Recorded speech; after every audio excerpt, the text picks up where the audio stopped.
ठिकाण बलुचिस्तान, नाव हमजा अली मजारी, खरं नाव जसकिरत सिंग रंगी। याबद्दलची संपूर्ण गोष्ट आपण धुरंधर मूवीमध्ये बघितलेलीच आहे। भारताच्या गुप्तचर विश्वात अशा अनेक व्यक्ती आहेत ज्यांची नावं कधीच इतिहासाच्या पानांवर ठळकपणे येत नाहीत, पण त्यांचं कार्य देशाच्या सुरक्षेसाठी मैलाचा दगड ठरतं। या मूवीमध्ये जसकिरत सिंग हा असाच एक अनसंग हिरो आहे ज्यानं आपली ओळख, कुटुंब आणि अस्तित्वपणाला लावून शत्रूच्या गोटात प्रवेश केला आणि सगळ्या शत्रूंचा धुव्वा उडवला। पण सध्या आपल्याला व्हायरल झालेल्या व्हिडिओमध्ये दोन गोष्टी सतत दिसत आहेत। उरी द सर्जिकल स्ट्राईक या चित्रपटात देखील जसकिरत सिंग रंगी यांचा उल्लेख एक आर्मी ऑफिसर म्हणून केलेला दिसतोय, आणि त्यानंतर या जसकिरत सिंग रंगी हे कोण आहेत याचा नेमका ठाव ठिकाणा लागत नाही। म्हणूनच हे जसकिरत सिंग रंगी भारताचे गुप्तहेर आहेत का, ते जिवंत आहेत की त्यांचा मृत्यू झालाय, की ते पाकिस्तानमध्ये जाऊन अननोन मॅन म्हणून काम करतायत, याच्याबद्दल आपल्याला प्रश्न पडू लागतात। त्यात सध्या इंटरनेटवर याविषयी खूप चर्चा रंगताना दिसते आहे। त्यासोबतच धुरंधर 2 चा ट्रेलर आल्यापासून या चर्चांना आणखीच उधाण आलंय। आज आपण या व्हिडिओमध्ये हे जसकिरत सिंग रंगी नेमके कोण आहेत, त्याची खरी स्टोरी काय आहे, हे जिवंत आहेत की त्यांचा मृत्यू झालाय, याच गोष्टींची संपूर्ण माहिती जाणून घेणार आहोत। नमस्कार, मी प्रथमेश आणि तुम्ही पाहताय विशेष भारी। म्हणजे काही दिवसांपूर्वी धुरंधर 2 मूवीचा ट्रेलर आउट झाला आणि सगळ्यांना हा चित्रपट बघण्याची ओढ लागली। काय जेव्हा धुरंधर 2 रिलीज झाला तेव्हा या चित्रपटानं सगळीकडे खळबळ माजवून दिली आहे, ज्यात प्रेक्षकांमध्ये सगळ्यात जास्त चर्चा ही जसकिरत सिंग रंगी या पात्राची होताना दिसते आहे। चित्रपटाच्या पहिल्या भागात ज्याला आपण हमजा म्हणून ओळखत होतो तोच प्रत्यक्षात जसकिरत सिंग रंगी आहे हे समोर आल्यावर प्रेक्षकांच्या मनात अनेक प्रश्न निर्माण झाले आहेत। या पात्राबद्दलचे सत्य आणि चित्रपटात दाखवलेल्या गोष्टींचा सखोल आढावा घेतल्यास एक वेगळंच चित्र समोर येत आहे। चित्रपटात दाखवलेल्या स्टोरीनुसार जसकिरत सिंग रंगी हा पंजाबमधील एका सामान्य कुटुंबातील तरुण आहे। त्याचे वडील भारतीय सैन्यात होते आणि जसकिरत स्वतः देखील सैन्यात भरती होण्यासाठी प्रशिक्षण घेताना दिसू लागतो। त्यात दाखवल्याप्रमाणे तो एक अत्यंत शांत आणि कष्टाळू तरुण म्हणून दाखवला आहे। मात्र त्याच्या आयुष्यात एक अशी भीषण घटना घडते ज्यामुळे त्याचं संपूर्ण आयुष्य बदलून जातं। एका राजकीय हात असलेल्या गुंडाने त्याच्या बहिणीला किडनॅप केलं आणि त्याच्या कुटुंबावर अत्याचार केले, ज्यात त्याच्या वडिलांची हत्या झाली आणि एका बहिणीचा अत्यंत क्रूरपणे मृत्यू झाला। अन्यायाचा बदला घेण्यासाठी जसकिरत त्या गुंडांच्या बंगल्यावर हल्ला करतो आणि तिथं असलेल्या सगळ्या माणसांना ठार मारतो।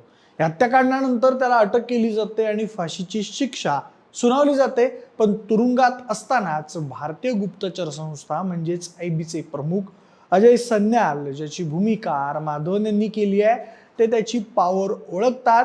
त्यानंतर एका गुन्हेगाराला देशासाठी शस्त्र म्हणून वापरायची योजना आखली जाते आणि इथूनच ऑपरेशन धुरंधरची सुरुवात होते। जसकिरतला मेला असं घोषित करून त्याला पाकिस्तानातल्या लॅरी भागात हमजा अली मजारी या नावानं पाठवलं जातं, जिथं तो तिथल्या अंडरवर्ल्डमध्ये सामील होऊन भारताच्या शत्रूंचा खात्मा करतो।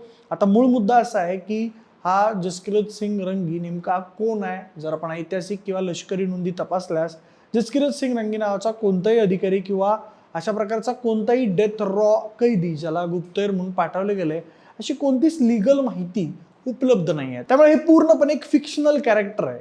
या मूवीचे निर्माते आदित्य धर यांनी या पात्राची निर्मिती केवळ मनोरंजनासाठी आणि स्पाय युनिव्हर्सला स्पीड देण्यासाठी केली असं ते सांगतात। सोशल मीडियावर अनेक अशा अफवा आहेत की हे पात्र शहीद मेजर मोहित शर्मा यांच्या जीवनावर आधारित आहे।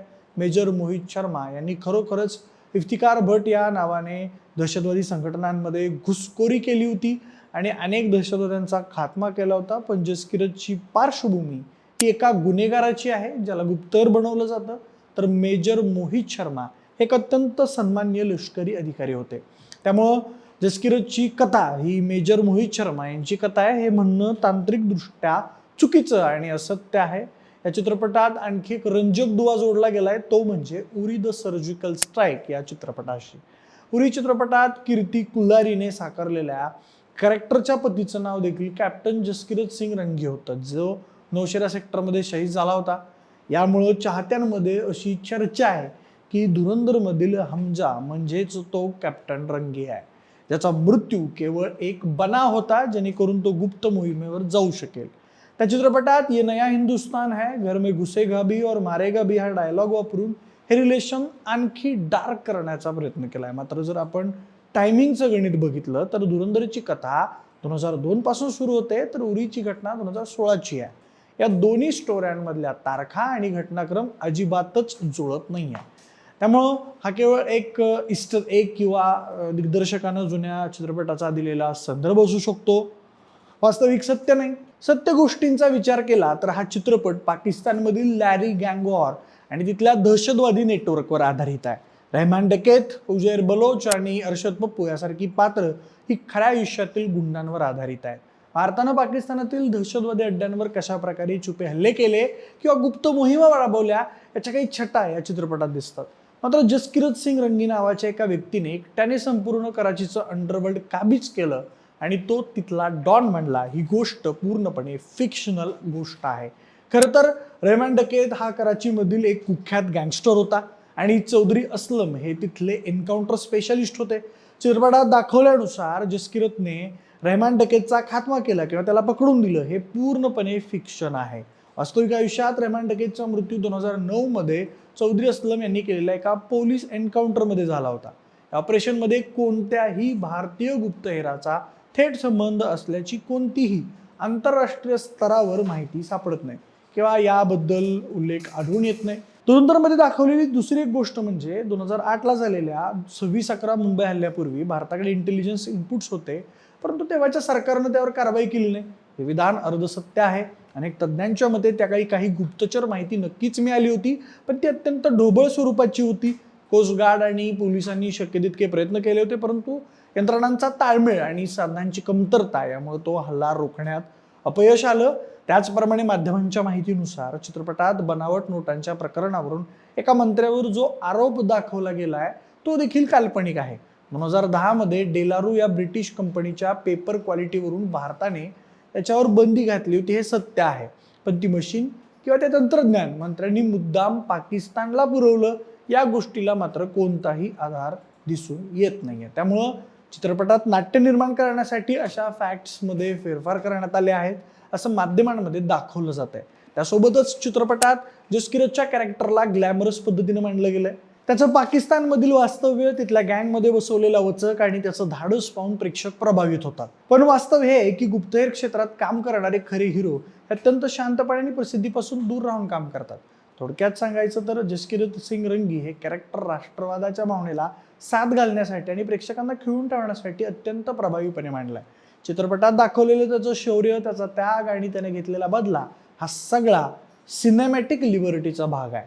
वास्तवात अशा नावाचा कोणताही गुप्तहेर किंवा लष्करी अधिकारी अस्तित्वात असल्याची माहिती सरकारी यंत्रणा करत नाही. हा चित्रपट तथ्य आणि कल्पना यांची एक सरमिसळ आहे, जिथं खऱ्या घटनांच्या पार्श्वभूमीवर एक काल्पनिक नायक उभा केला गेला आहे. त्यामुळे प्रेक्षकांनी याकडे एक उत्तम मनोरंजन आणि काल्पनिक क्राईम थ्रिलर म्हणूनच पाहावं हेच वास्तव आहे. बाकी मंडळी, तुम्हाला या हमजा अली मजारी म्हणजेच जसकिरत सिंग रंगी या पात्राविषयी काय वाटतंय? धुरंधर 2 मूवी तुम्ही बघितलाय का हे आम्हाला कमेंटच्या माध्यमातून नक्की सांगा. आणि सोबतच आपल्या विशेष भारीच्या यूट्यूब चॅनलला सबस्क्राईब करायला अजिबात विसरू नका. धन्यवाद.